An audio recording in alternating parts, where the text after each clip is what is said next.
Ինչ օր է ապրիլի 25-ը ամբողջ Ավստրալիայում։ Ինչու ամեն տարի ապրիլի 25-ին Ավստրալիան մի պահ կանգ է առնում։ Մի քանի րոպե խոր լռությամբ։ Ինչ է եղել 111 տարի առաջ Օսմանյան կայսրության, Նոր Զելանդիայի եւ Ավստրալիայի միջև, եւ ով էր այն հայ սպան, որ մասնակցում էր այս պատերազմում եւ կանգնած էր երկու աշխարհների միջև։ Ապրիլի 25-ը Ավստրալիայում նշվում է որպես ազգային հիշատակի օր, որը խորապես կապված է երկրի պատմության եւ ազգային ինքնության ձևավորման հետ։ Այսօրը նվիրված է բոլոր այն զինվորներին, ովքեր ծառայել եւ զոհվել են տարբեր պատերազմներում, սակայն դրա հիմքում ընկած է առաջին համաշխարհային պատերազմի կարևոր դրվագներից մեկը՝ Գալիպոլիի ճակատամարտը։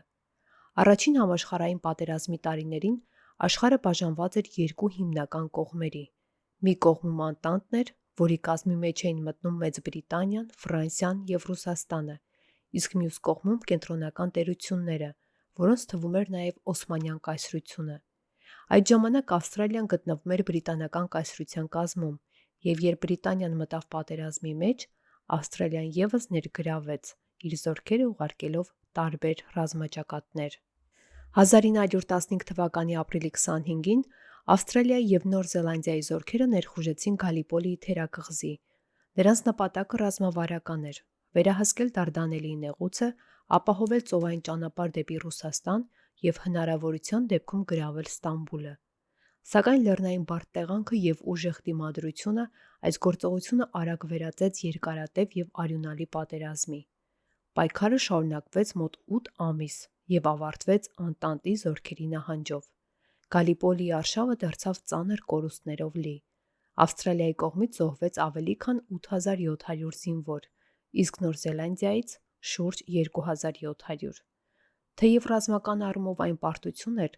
սակայն Ավստրալիայի համար դարձավ պատմական շրջադարձային պահ,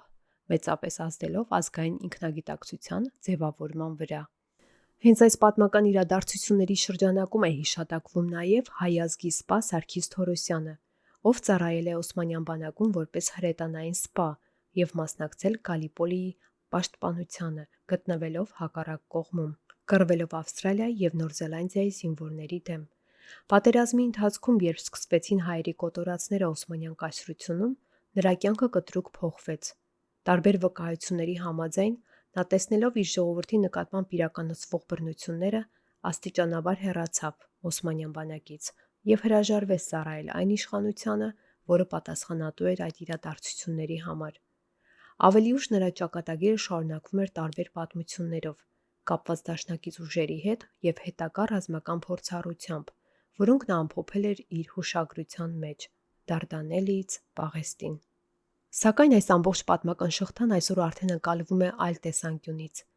Ամեն տարի ապրիլի 25-ին Ավստրալիայում մարդիկ հավաքվում են վաղ առավոտյան, մասնակցելու հիշատակի արարողություններին։ Արևը դեռ չծագած քաղաքները լցվում են լռությամբ։ Մարդիկ այդ ժամին հավաքվում են,